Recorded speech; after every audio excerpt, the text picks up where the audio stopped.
Buenas tardes, damas y caballeros, bienvenidos al canal. Hoy día vamos a conversar de qué pasó en Chile. Para eso partamos con algunas materias, con algunos asuntos de orden general, para poder entrar de lleno después. Desde que se inició la ofensiva rusa en Ucrania, los marxismos posmodernos se desinflaron con una rapidez inaudita. Hoy día van quedando muy pocos de estas cosas desenfrenadas como había hasta hace un par de años atrás. Mientras que los marxismos reales murieron con la caída del muro de Berlín. Ahora bien, previo al inicio del conflicto, a los países los movían los conceptos de derecha e izquierda, capitalismo-socialismo, tan característicos y propios de la Guerra Fría. Y en algunos casos en Occidente, como les mencionaba, estaban las tendencias posmodernas de progresismo y globalismo.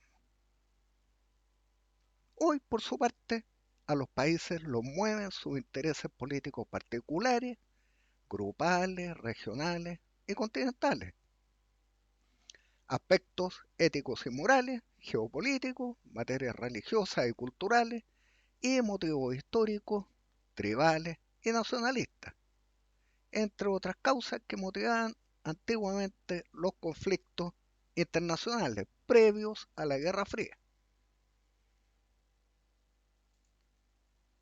En definitiva, la Guerra Fría pasó a la historia y vimos el nacimiento formal de los conflictos estilo siglo XXI. Hablamos de los conflictos híbridos.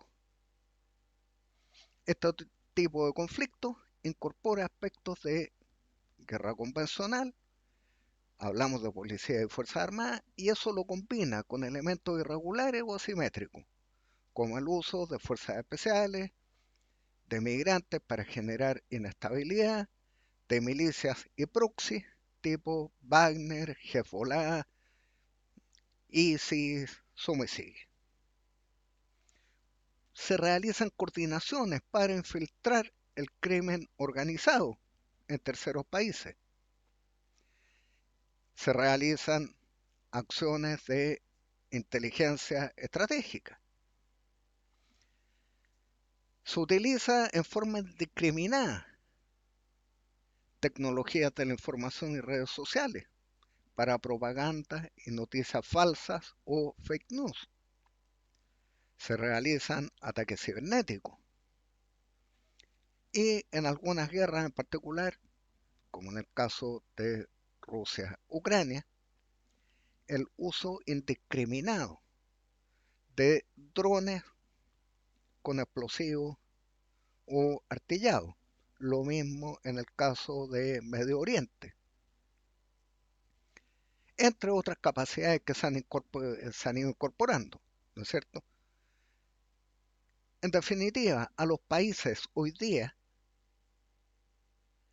los países se unen a través de coordinaciones diplomáticas y económicas para la mutua defensa de sus intereses particulares, grupales y regionales, dejando en segundo plano toda consideración de orden ideológico.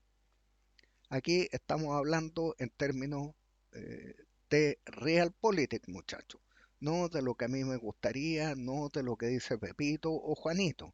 Realpolitik con los pies bien puestos en la tierra, ¿ok? Bien. Ahora, para que se entienda mejor, veamos esto en forma gráfica. Y terminamos con esta figura de acá.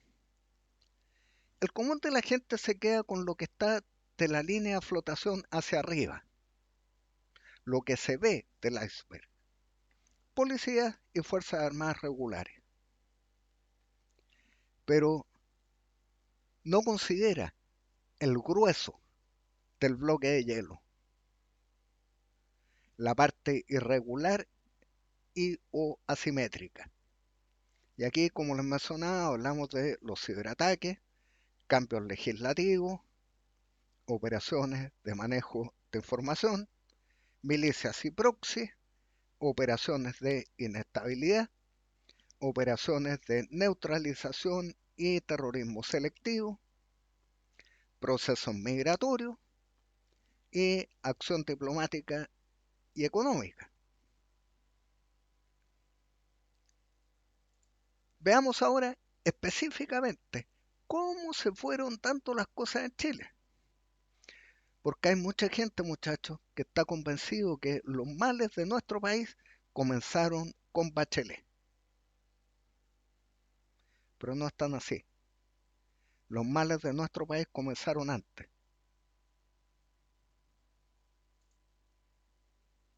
Vamos viendo.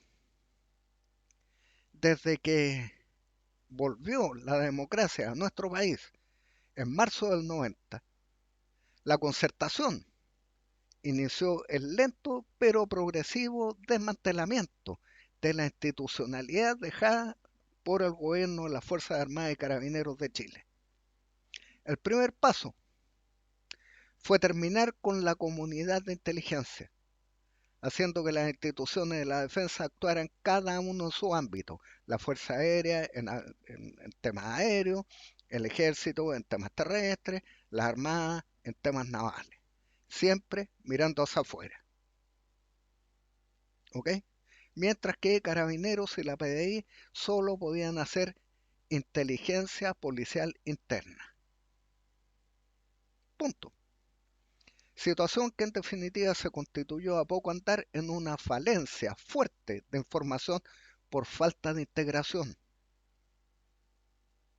El siguiente paso fue la implementación por parte del presidente Elwin con su ministro de Justicia de las leyes cumplido, con las cuales se dio inicio a la cacería de brujas contra policías y militares. ¿Ok? Con toda esta historia del informe Valet, de la Comisión de Reconciliación y no sé qué, de la mesa de diálogo y no sé cuánto, todas esas cosas raras. Y la misma dupla, el año 94, mediante la ley 19.253 de desarrollo indígena, abrió la puerta al mal llamado conflicto mapuche, que se prolonga hasta hoy día.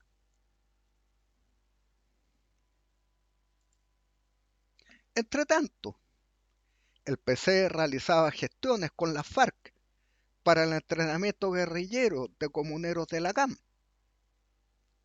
¿no es cierto? Realizaba el tráfico ilegal de armas desde Argentina, en coordinación con la RAM.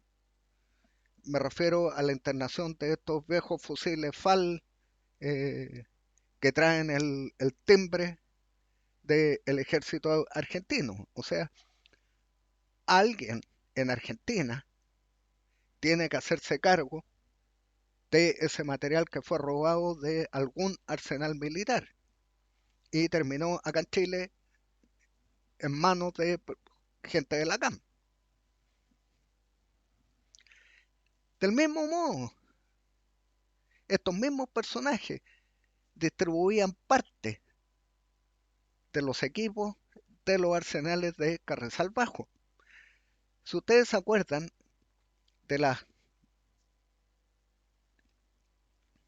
40 y tantas toneladas que se ingresaron ilegalmente por Carrizal, el grueso fue decomisado y destruido, pero una cantidad alcanzó a ser trasladada hacia la zona central. Parte de ese material ha sido desplazado hacia el sur para la CAM y la UAM. En el año 2005, por su parte, se realizaron toda una serie de modificaciones constitucionales que terminaron de desarticular lo que en tiempos de don Ricardo Lagos se llamaban los candados autoritarios, que no eran otra cosa que los controles y balances propios de una constitución que nos permitía tener una democracia sólida y plena. En definitiva, el 2005 la constitución pasó a ser letra. muerta. Es decir, ¿qué mejor manera de allanar el camino para una revolución que desarticulando la institucionalidad establecida en la Constitución sin la necesidad de disparar ni un solo tiro? Y ahí estaba, y lo hicieron.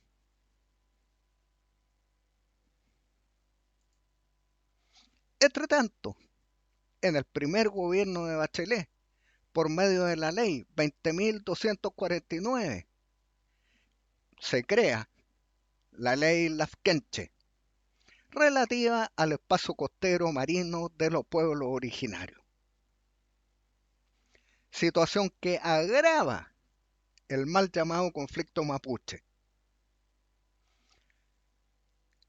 ¿Y por qué?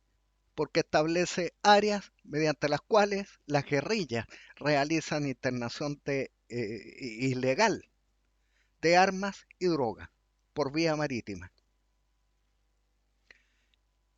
Mucha de la gente de la octava región conoce el camino interior que va desde Tirúa hacia el interior. Y ese camino coloquialmente se conoce como la ruta de Ho Chi Minh. ¿Por qué se llamará así? Por el tráfico de armas y drogas y explosivos. Por otro lado, la misma Bachelet, en sus dos gobiernos, inició la acción polarizadora del país y de inestabilidad, tanto de orden social como económica. Permitió la manga extra ancha con la delincuencia común y el inicio de la inmigración descontrolada, primero con los morenos, después con los colombianos y finalmente Piñera hizo lo propio con los venezolanos. Pero Bachelet dio el paso inicial. Entonces, todas estas cosas las podríamos considerar como nuevas ofensivas aplicadas en forma paralela o sucesiva por el marxismo chileno contra nuestro país para desestabilizarlo y aumentar el grado de conflictividad. Entonces, esto es lo que la izquierda llama la agudización de las contradicciones.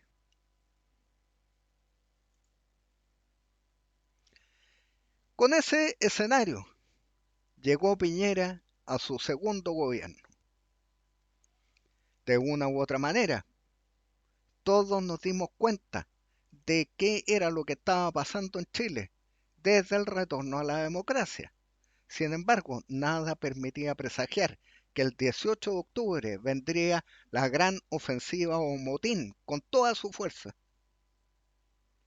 En ese sentido, en lo personal, no me gusta hablar del famoso golpe de Estado del 18, como hay mucha gente que lo llama de esa manera. El golpe blando, el golpe aquí, el golpe allá, el golpe inusual. ¿Cómo fue que le decía Piñera? Un golpe no tradicional. Nah. Si lo vemos en términos reales, lo único que hubo fue una ofensiva o motín. Eso fue lo que pasó en octubre.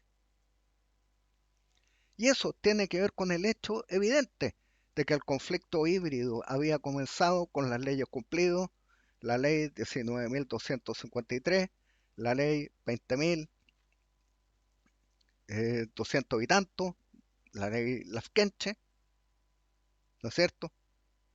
Las modificaciones constitucionales del 2005, acentuado todo eso por los desmanes en la octava región post terremoto del 27F en 2010 y por la revolución pingüina del 2011, mediante las cuales se midió in situ la capacidad y tiempos de reacción del gobierno.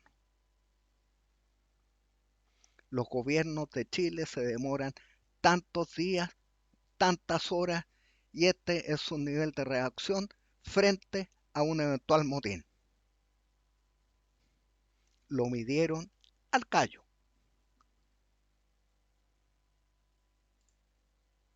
Luego, los hechos del 18 y días posteriores solo se constituyeron en una gran ofensiva dentro del proceso revolucionario o conflicto híbrido, dado los abundantes componentes irregulares y asimétricos que incorporó.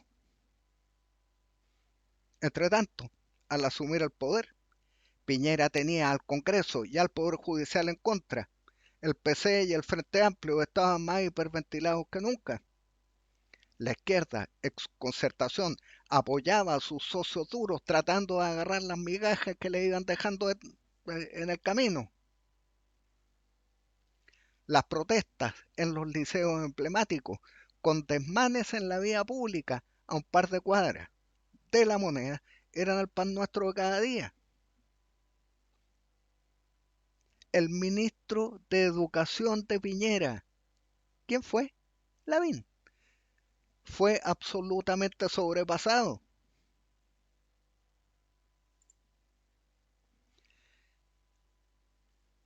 Con ese escenario y con tamaño caos, el gobierno de Piñera le quitó todo el respaldo a Carabineros de Chile y a las Fuerzas Armadas para la mantención del orden. La derecha en su conjunto estaba acoquinada y no atinaba a defender nada de sus principios y valores. Ninguno. Visto así, era el caldo de cultivo para una ofensiva marxista. Solo faltaba conocer la fecha. Y sin decir aguabá, llegó el 18 de octubre. Ahora bien, sin una comunidad de inteligencia que hubiera permitido infiltrar al dispositivo insurgente para anticipar debida y oportunamente el día de la ofensiva. El 18 nos pilló a todos con la guardia baja, excepto a la izquierda radical que lo organizó, lo planificó y lo llevó a cabo. Finalmente, volviendo a la gráfica, como les mencionaba, la parte convencional está dada por Carabineros, la PDI, por mar, Policía Marítima, Gendarmería y las Fuerzas Armadas regulares. Mientras que la lógica irregular o asimétrica está dada por ciberataques, que hubo varios el 2019 y 2020.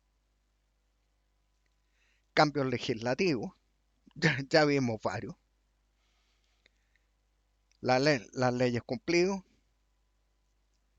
¿no es cierto? La ley Lafkenche, los cambios constitucionales del 2005, etcétera. Tenemos también operaciones de manejo de información, las redes sociales y la prensa.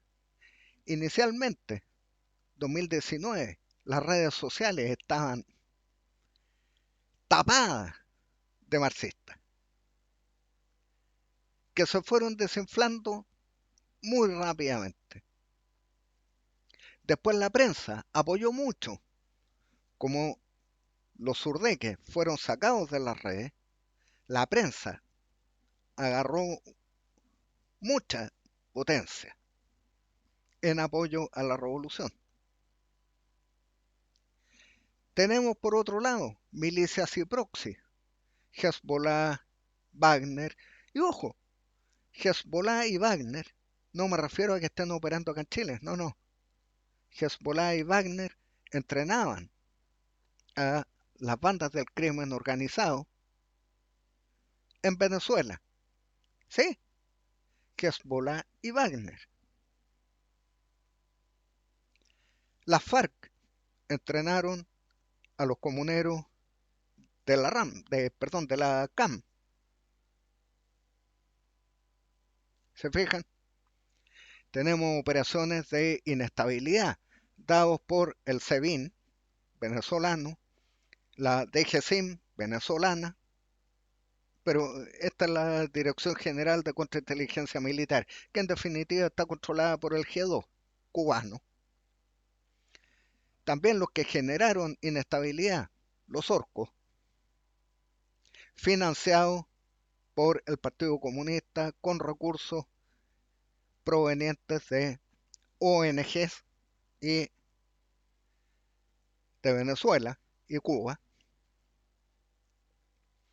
Tenemos operaciones de neutralización y terrorismo selectivo, el caso del teniente Ojeda, asesinatos entre bandas, Temucucuy, la UAM, etc.